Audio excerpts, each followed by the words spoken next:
hello friends, it's Scott from Platte River Keto. If you're new to my channel, welcome. On my channel, you get to come along for the ride on my keto journey. I check in with you once a week to update you on my keto progress and try to check in with you at least one other time during the week.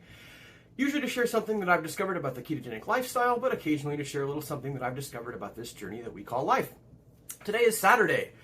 It is Saturday the 16th of December, which means that we've got just over a week before Christmas. Are you ready?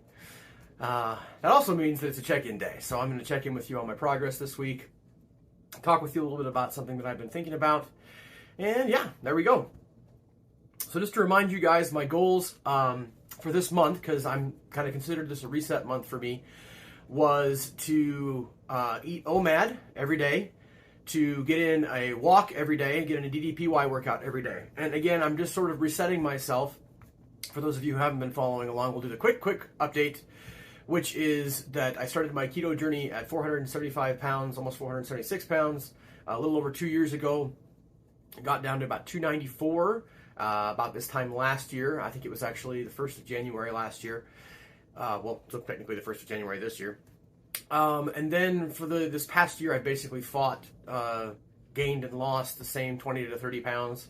When I stepped on the scale at the end of last month, I was weighing in at 331.8, and so decided to try to reset myself, and my goal was to lose 10 pounds this month of December. Of course, I went and lost 11.2 pounds last week.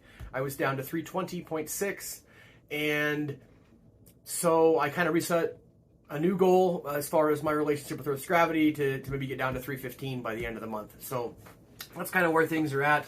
First, I want to go over my goals and how I did this week. OMAD has kind of evolved into 2MAD, 2 meals a day, and not really like eating at noon and then eating at 6, but there were a couple of days this week where I was really feeling like I needed some food, and so I had my shake at like 2 or 3 in the afternoon.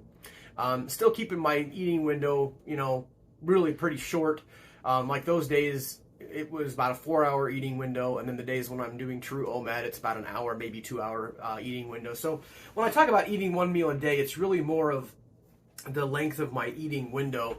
And I found that it just helps me to not snack. And that's why I don't really mind that I've kind of evolved a little bit into 2MAD, because the whole point of OMAD was not to punish myself, not to try to lose weight faster by only eating once a day, because quite frankly, in that 1 hour, I was eating a lot in order to get all of my caloric needs and my nutrient needs for the day. It was to try to get me back so that I wasn't in the habit of snacking. As I've talked with you guys about in many videos, I won't totally rehash it here. My biggest problem, I think, in the last 4 months, where I went from I'd gotten down to about 300 again and got back up to about 330, was the fact that I was just snacking too much. I did have the occasional, true slip up, if you want to call it that, from keto, where I had days where I was completely off the rails. But for the most part, and I mean, by the most part, I'm really talking 95, 98% of the time, I was keto, but eating a lot of nuts, a lot of keto treats, just a lot of snacking and grazing and that sort of thing. And so OMAD really helps me to curb that. And like I said, even though it's kind of evolved at least a couple of days this week, probably 2 out of the 7 days this week, I was more 2MAD than OMAD. But I'm definitely going to call that a win. Felt really good. Did not snack at all this week, which is probably the bigger thing that I'm looking to accomplish by having that as my daily process of eating OMAD, is to not snack. And of course to eat keto, which I've done 100%. So that's been really good. My walks, I've gotten in my walks every day. It's been great. It's been cold, but not snowy. We haven't had any snow here. So I've gotten in my 3-mile walks every day with my dogs. I've been getting, I think, an average of like 14,000 steps a day. I try to do some walking at work as well. Every couple of hours, get up and go walk around the block, that kind of thing. So walking has been really good. Today, in fact, I actually got my 3-mile walking pace to where I was just at 45 minutes, or just under 45 minutes, actually. It was 44 minutes and something for the 3 miles. I actually had my 3rd mile today was at 14:48, which was really kind of cool. So my wife joked with me that if she walks with me again, which she only does when the weather's a little bit warmer, we will definitely not be going that fast. Now, I am 7 inches taller than her, so that, comes into play. But she said, yep, you won't be walking that fast, or you won't be walking that far. When she and I walked together, we also walked 2 miles instead of 3 miles. But so walking went really well this week.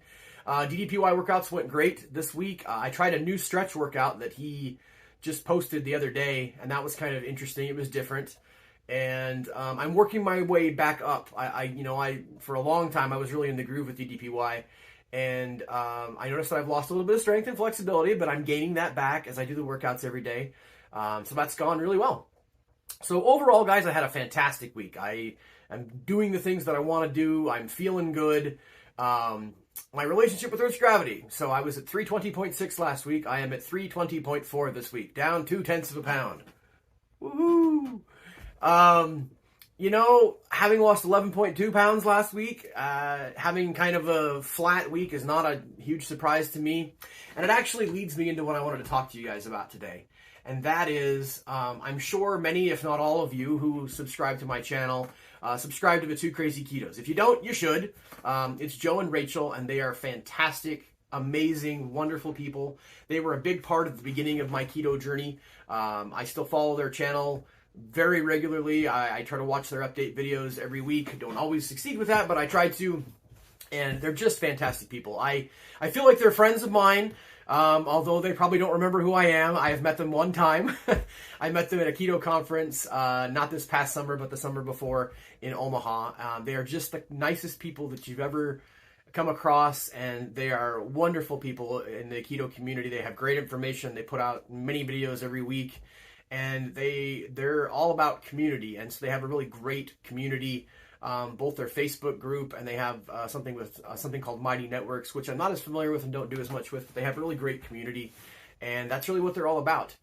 They shared an interesting video this week, and they were talking about how over the last year, 9 months for sure, the scale had really become, for lack of a better thing, the devil for them. It was causing them huge grief and huge problems, and they're really, both of them, and they would say this, I'm not putting words into their mouth, they're kind of at the end of their journey as far as being where they want to be weight-wise and health-wise.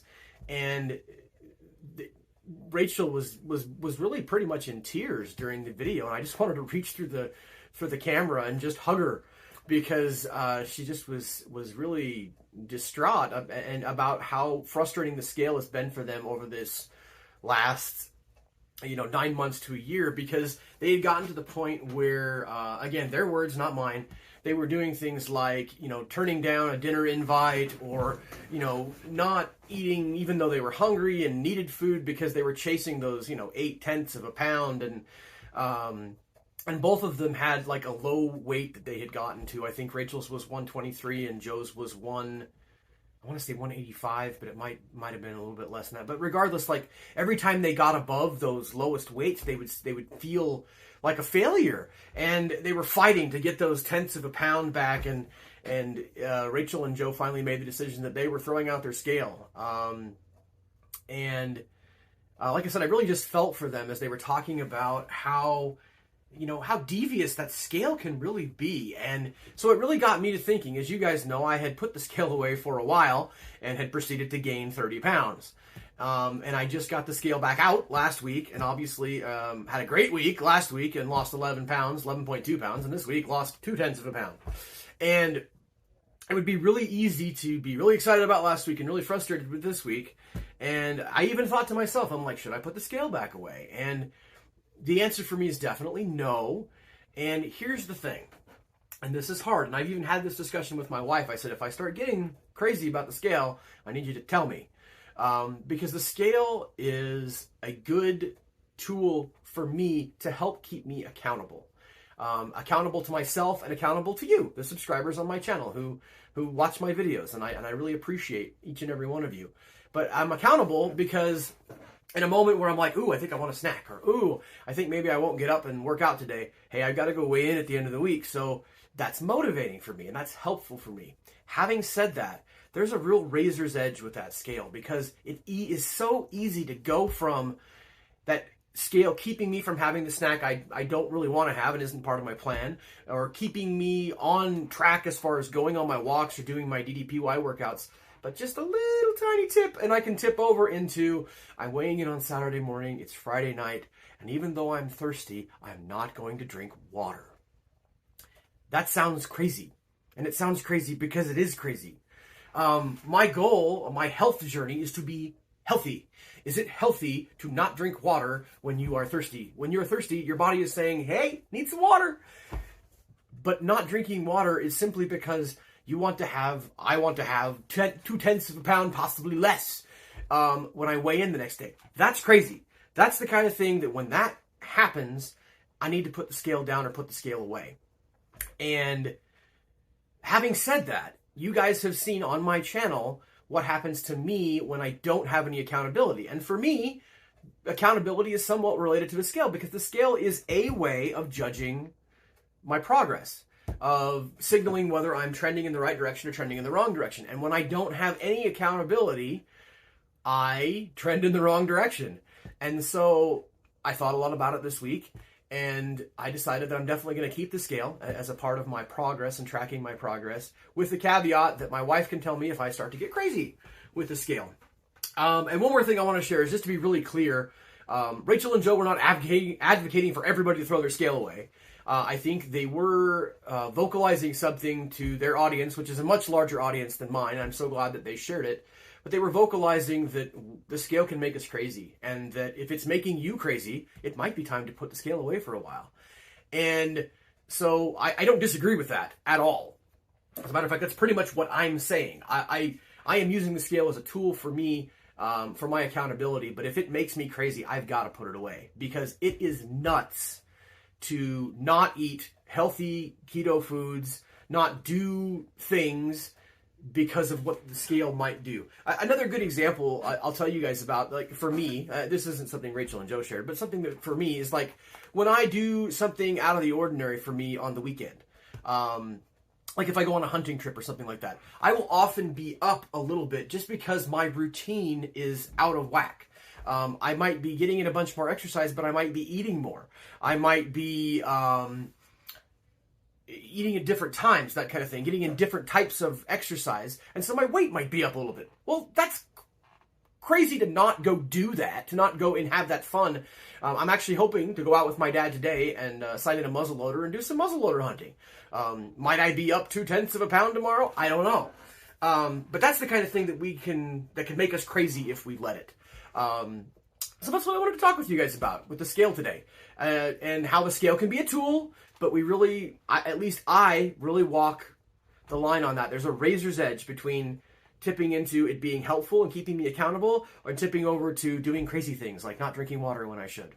So yeah, that's my update for this week. Hope you guys are having a great week. Hope that you have a Merry Christmas. I definitely will probably talk to you once more before Christmas, but if I don't, or if you don't watch my video, have a very, very Merry Christmas. Day by day, keep calm and keto on, my friends. We'll talk to you again soon.